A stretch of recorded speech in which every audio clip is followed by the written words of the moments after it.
Handa ng SRP Grounds sa Cebu City para sa Sinulog Grand Ritual Showdown na gaganapin sa linggo. Para sa ibang detalye, nagbabalita live mula sa Cebu City si Laila Pangilinan. Laila, handa na bang lahat dyan?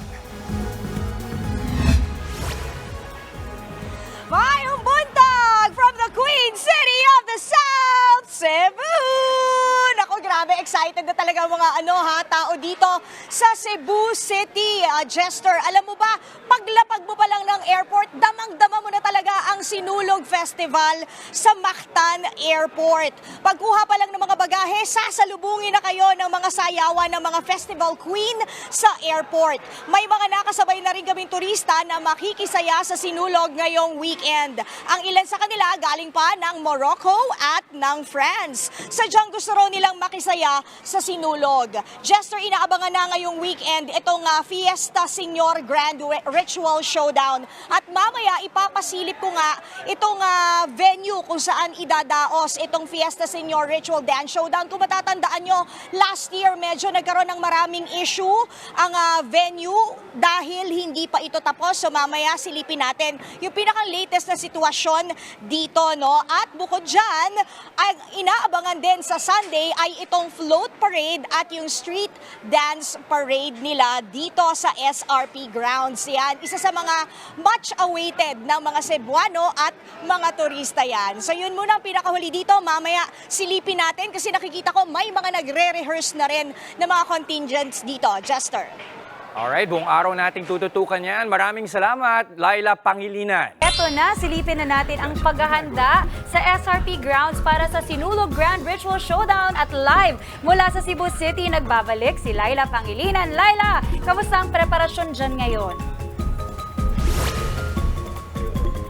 Maayong buntag ulit! Naku, tirik na tirik ang araw. Tingnan nyo, pero talaga namang bonggang-bongga dito sa South Properties Roads Ground sa Cebu City, kung saan idaraos nga sa linggo itong tinatawag nilang Fiesta Senior Grand Ritual Showdown. Puspusan na ang paghahanda sa venue para sa weekend na darating. Kumpara noong nakaraang taon, nakita natin ang mga improvements for this year. Unang-una, hindi na lupa ang tinutungtungan ng aking mga paa dahil sementado at may graba na ang asfaltado na ang ilang bahagi o yung buong venue actually. Dati kasi graba at lupa itong inaapakan natin. At kung makikita nyo naman, ayan, meron ng bubong ang ating venue. Hindi katulad last year, natrapa lang ang nagko-cover sa mga manonood. At para hindi sila paypay ng paypay, tingnan nyo ang daming naka-install na industrial fans dito. At kung makikita nyo naman dito sa may gilid ko,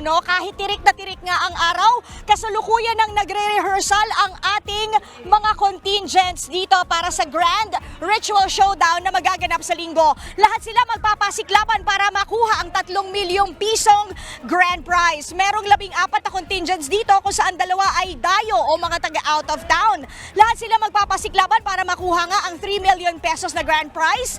2 milyong piso naman para sa second place, 1.5 million para sa third place, 1 million pesos sa fourth place at 750,000 naman para sa fifth place. Mamayang tanghali inaasahang bubuksan na rin ang Devotee City. Ito yung container vans na ginawang matutuluyan ng mga kapatid nating galing sa ibang probinsya at malalayong parte ng Cebu. Libre ang accommodation dito kaya mamaya sisilipin natin yan.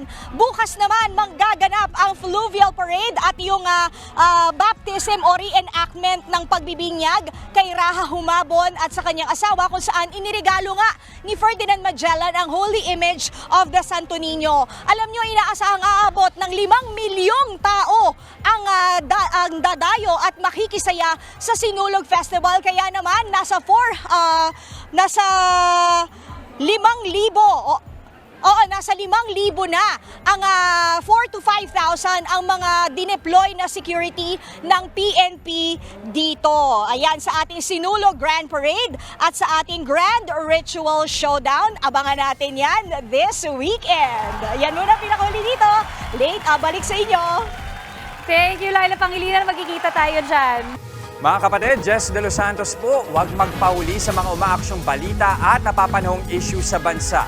Para sa mas malawak na balitaan, mag-subscribe at mag-follow sa social media pages ng News 5.